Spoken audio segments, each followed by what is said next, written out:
want to get out of harm's way more than anything else. And I don't know whether Montana's the place to go or not. I don't know if you can make a living there if you have to. I have often heard that once the 10-year bond hits 4%, the game's over, concerning a dollar collapse and acceleration of the economic downturn. I'll answer that. I think interest rates are going higher than that, and I think it's over already. And they're going to have to keep on pouring money and credit in, and it'll last a year or two or three more. I don't know how long, and we'll have hyperinflation. The gold will be $2,000, $3,000, $4,000, $5,000, $6,000 an ounce, and everything will collapse except gold.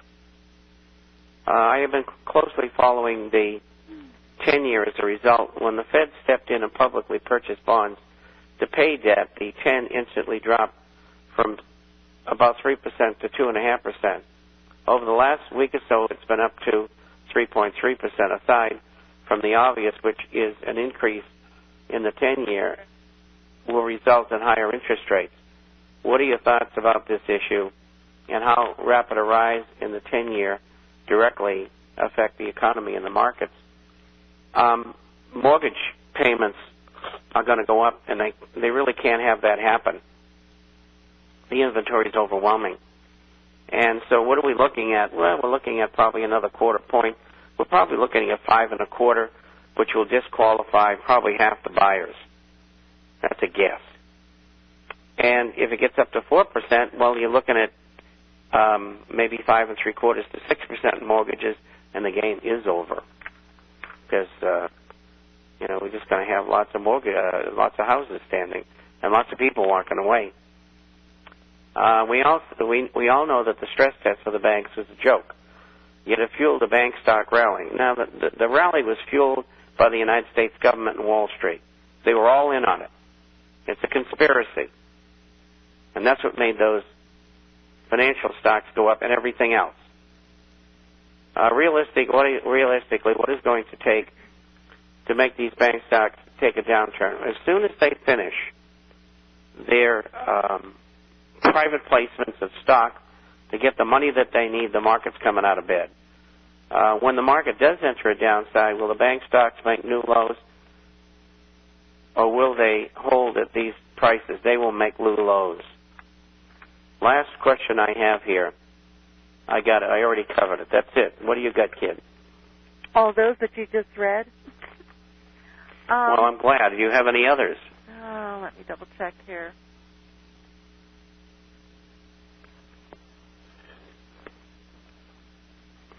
Bob, I want to make a comment when she was talking about people moving to Montana, and you said, it's whether you can make a living there or not. People do have to be careful. They move out to, I can't tell you how many people I speak to who have moved out in the country. It takes 45 minutes to get to town. It takes 45 minutes to do this. And if you're not used to it, you live out and you live remote, and you find out it really isn't what you want to do, or maybe for health purposes, and so you really need to be far enough away, but not too far out. It depends on each individual. So when you're making your decisions to move, make sure you keep all those factors in mind. And I'll raise my hand. I've been there and done that. I moved way out in the middle of nowhere. It took an hour to go anywhere, and you find out that it doesn't work for you, and so. You have to remember these things when you're looking for a place if you're looking to relocate. And I think I had. I'm still looking for questions. They prefer to send them all to you. I feel slighted, Bob. Well, yeah, but they call you Diva and Queen. They don't call me that. They use swear words. They do? No, I can't imagine that.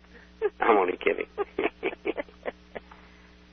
Anyway. Here's one. I don't think you can answer it, but this gentleman came in and he says, well, he's waiting. He's invested everything in gold and silver while I am waiting. He has access to an old silver mine. Can you direct me to info regarding the extraction process of silver? Well, there's two ways. Sometimes you can open pit it, but more often than not, it's underground mining. And it's very expensive. You have to drill holes and find out what you've got under the surface. And that's very expensive as well. It's just a very financially intensive endeavor. And here's a question. According to the UK, this is actually in from the day before, General David Petraeus, the commander of U.S. Central Command, has reportedly told American officials that the next 2 weeks are critical to determining whether the Pakistani government will survive. Is this a signal for U.S. invasion of Pakistan? Yes. Yes. That's why they've moved 100,000 mercenaries in there.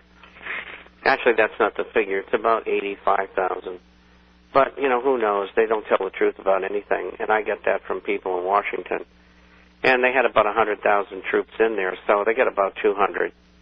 And my guess is they'll put 200 more in there, and then they'll go into Pakistan and probably join up with the Pakistani army to move out the Taliban. And they'll occupy, and they'll probably break it up into tribal areas. I think they'll eventually do the same thing to Afghanistan. And because, what the British did is when they left, but when they got there, they deliberately split the countries apart. And in that process, they split the tribes. The XYZ tribe is on the border inside Afghanistan, but the rest of the tribe is on the other side over in Pakistan. And this was to create problems so they could have a war on demand. It's called balkanization. Anyway, once they solidify that over the next couple of years, they'll go after Iran. What about the any comments on the 539,000 job cuts in April? Yeah, it's less than previously, but it's still dreadful. Yeah, I know. I mean, how can Wall Street think that that's good? You got to be kidding me. I know. I'm dying to see what the U6 figures are. My last ones were 19.2, and John Williams was 19.8. And it's the first time I've ever been below his figures. So there's lots of bad stuff going on out there. The government and Wall Street, they couldn't tell the truth if it meant their lives. 800-375-4188. That's 1-800-375-4188 for your complimentary issue to the International Forecaster. And folks, it's a great time to buy some gold and silver. Is it 920, the magic number in gold, Bob? No. One of the magic numbers. Look at the long-term chart. It's a reverse head and shoulders.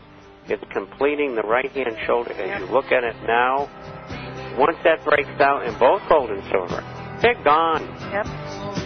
And the government knows that. Yep. They're fighting a losing battle. Yep. They're flanking and they're withdrawing from the field. And gold's going to break out. I don't know where it's going, but it's going much higher.